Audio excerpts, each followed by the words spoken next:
If you manage or are part of a Web3 community, you've probably noticed how much quieter it's become lately. But who has left the Web3 space? And where have they gone? We've now lost over $12 billion in Web3 funds thanks to grifters and scammers in the space. Even Coachella NFTs were affected. They partnered with FTX to distribute the NFTs, and many had left their NFTs in FTX accounts. They're currently not accessible. The fear and greed index is well and truly in the extreme fear territory right now. But in communities, fear can actually strengthen relationships between people as they look to seek comfort in others that are going through the exact same situation. So why are there so many Web3 communities across Discord servers and Twitter spaces that are struggling to get the same engagement that they used to? It's because of the nature of how so many of these communities have been built. Many Web3 communities were built on shaky foundation. These communities would have an insane focus on catering to the short-term traders and flippers in the community. These people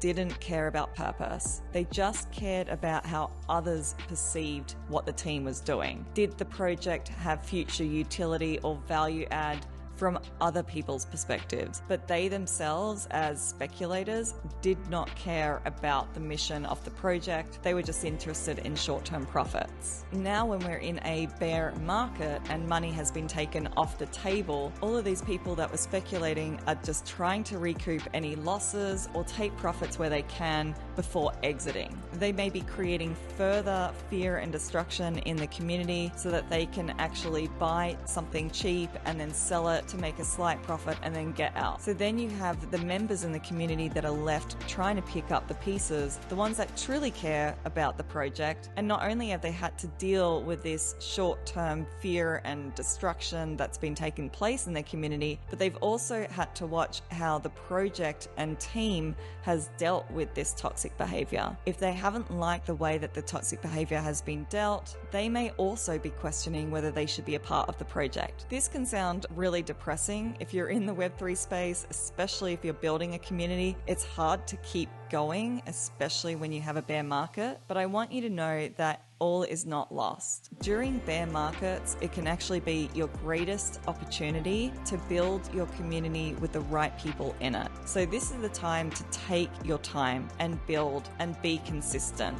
There are people that are still in the space that are building, and I'd highly recommend that you go and watch closely what they're doing, how they're treating their community, how they're engaging with their members, how they're continuing to innovate. And I think you'll find that it's truly inspiring to see people that are continuing to push through during these difficult times. I highly recommend checking out Atom Bomb Squad. They're a project that started by the hundreds, a popular streetwear brand that has been around forever. They've actually built a brand over the many years. There were times that streetwear completely went out of fashion and they stuck around during those times. So they're sticking around during this difficult Web3 time as well. They actually just released their second NFT collection, and people were asking the founder, Bobby Hundreds, why are you doing this? It's a bear market. And Bobby responded, when they'd actually released their first NFT collection, Atom Bomb Squad, they weren't thinking about releasing it because at the time it was a bull market. They just really were building something that they thought was awesome and was relevant in the space.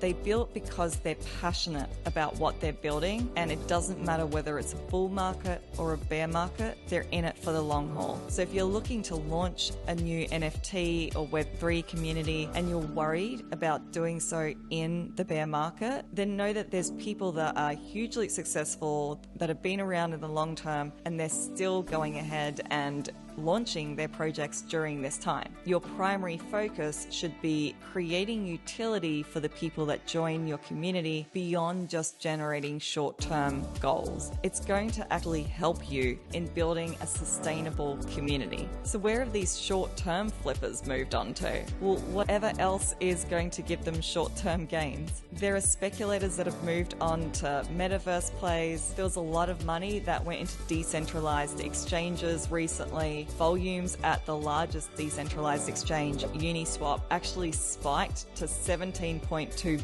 billion the week of November the 6th to 13th. To give you context, it was just at $6 billion the week before. So that's almost 3 times the volume that went into Uniswap for that week. Short-term traders will go wherever the action is, wherever they can make those short-term plays, and that's okay. That's the nature of what they do. But if you're building a community for the long haul, you typically don't want to be catering to speculators. It's not going to be easy for those that are building in Web3, especially if you're looking for investment. Investment is definitely drying up, so you're going to have to get creative. You're going to have to think of other ways to keep people around to participate when they're not focused around money. Now, if you want to learn more about how to incentivize your members to participate in your community without paying them, you should definitely check out my recent video where I discuss different strategies that you can take. I also have a whole playlist around Web3 communities, so please check that out. Thanks for watching. I'll see you in the next video.